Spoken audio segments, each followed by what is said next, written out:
Welcome to We the People Are the Boss.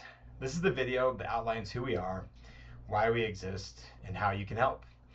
Stick around because the challenging request we make to you at the end could change how you think about America. So, do you believe there are massive conflicts of interest across both parties at the top levels of government?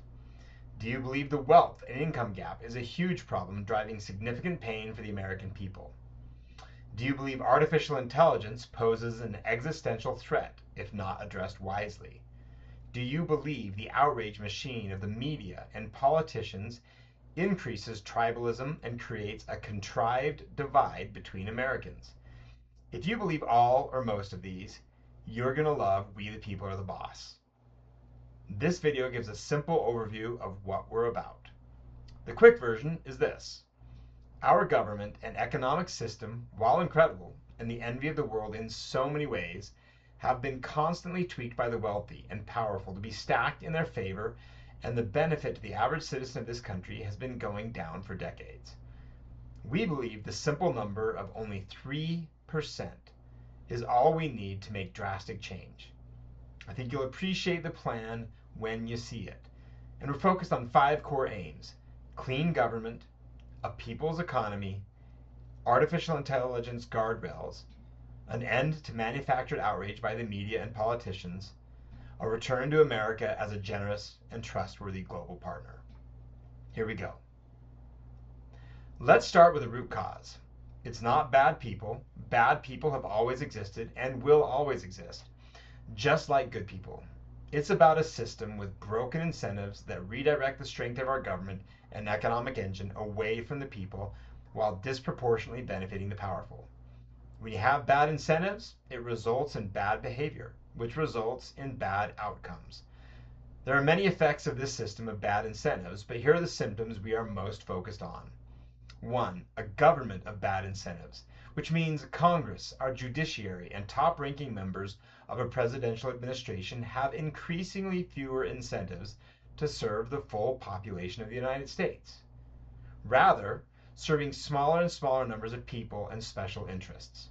Regardless of your political affiliation, your interests as a citizen are being subverted by these conflicts. 2. A wild wealth imbalance. Decades of the wealthy chipping away at middle-class policies and building systems that benefit themselves.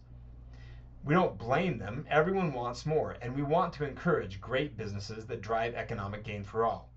But it's time we reversed those decades of policy changes to build a middle class healthier than it has ever been. 3rd, AI without the people.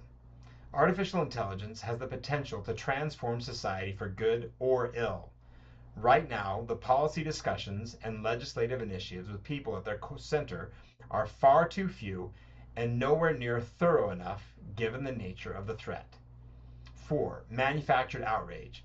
The media, including social media, traditional news channels, entertainment, and more, as well as politicians, have far much to gain by generating outrage instead of collaboration and fostering tribalism at the cost of unity.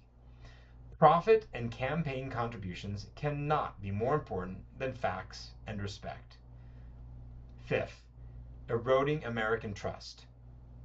Over the last century, one of America's, and frankly, the world's greatest assets has been a respect for our word and a belief that despite our failings, we are still a trusted and generous partner on the world stage. We are seeing that slip, and the consequences will be catastrophic. Our greatest global asset as Americans is the goodwill others have for what we represent. That fails, and we all lose. In light of these symptoms, we hear people talk of a loss of hope. Some say, there's no way to counter the power, wealth, and elites at the center of our current system. We couldn't feel differently. Take hope, because there's a clear plan that only requires a small portion of the population in a given congressional district. Yes, a small portion, to drive big change. And you can support the plan regardless of where you are on the political spectrum. Why? Because almost everyone I talk to of any party or no party wants to stop unchecked power and greed. Here is how we are solving the problem. This is where both Republican and Democratic leadership and institutions have actually created a vulnerability to their control by increasingly alienating more and more of the electorate.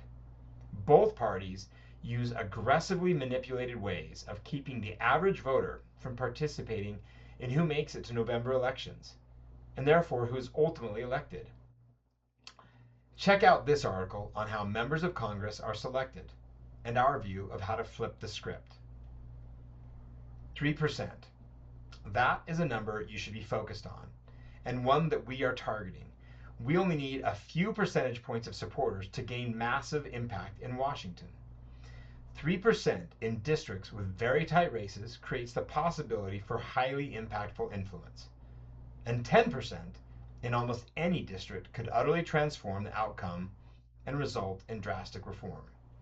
Let's walk through it. First, identify congressional races where the race is polled as tight. Second, build a block of voters of any party who want to put power and greed in check.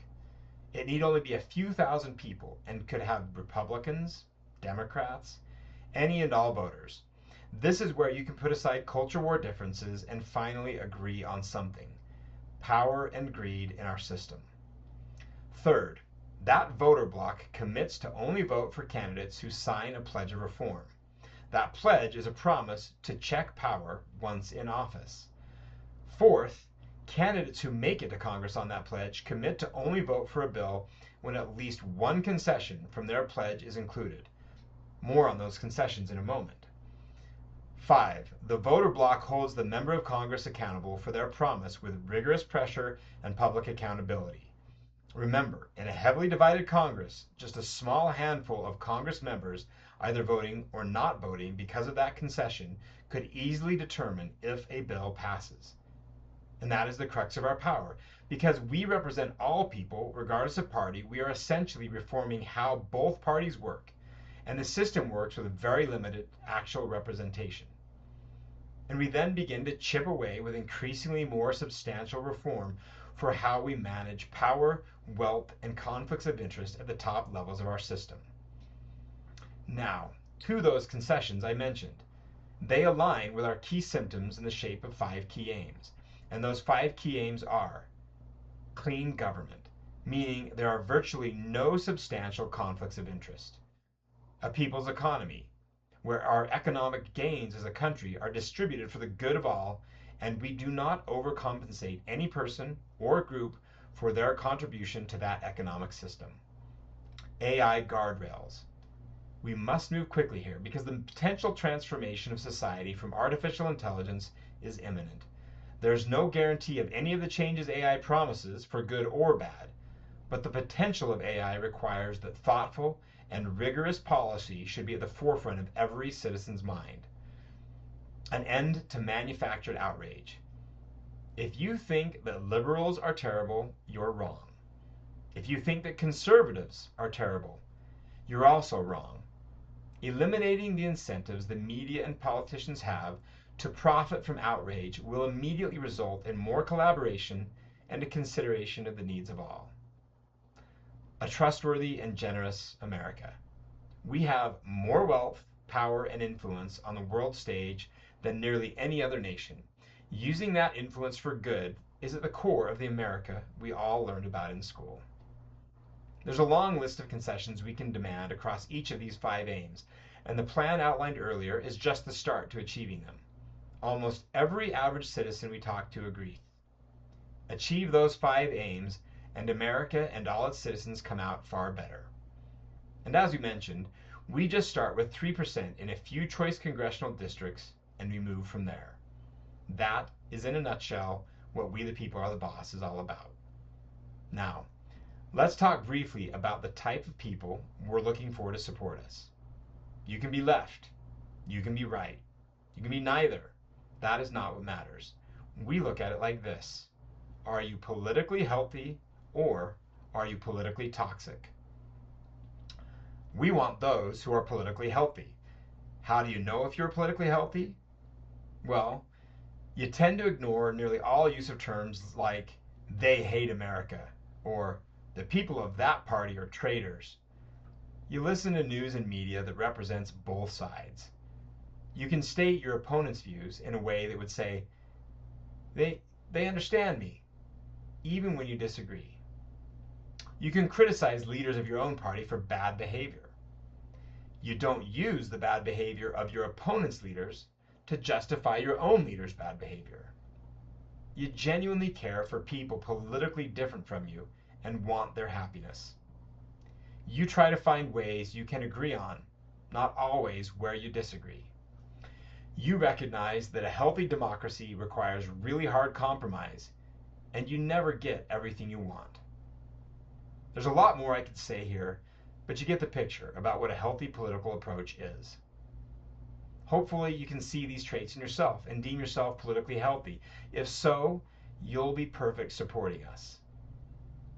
Now that you've seen what we're about, we hope you'll immediately hop on over to WTPATB.com or WeThePeopleAreTheBoss.com. The link is below. And there you can get involved at one of 3 levels. No money involved. We don't want your money, just your support. Level 1. You're interested. Enough that you want to follow and see where we go. Level 2. You're aligned with a lot of what we're saying and want to help spread the word, and you want a voice in the choices we make. Level 3. You really want to help and have the time to put forth some energy volunteering either online or in your own community as we grow the effort. And there's ways to do that which fit nearly any personality type. Now, a quick word. I work with people from around the world, and while sometimes it can feel like there's a division so deep and imperfections insurmountable in America, we can still be grateful for so much in our American system that allows us the freedoms to make change in a way a huge swath of the world simply does not have access to. Gratitude in the face of challenge can really help focus your efforts. Thanks for the listen. Hope to see you regularly engage with our work. I'll say it one more time. Jump over to WTPATB.com and join up. And a reminder, in the US of A, you are the boss.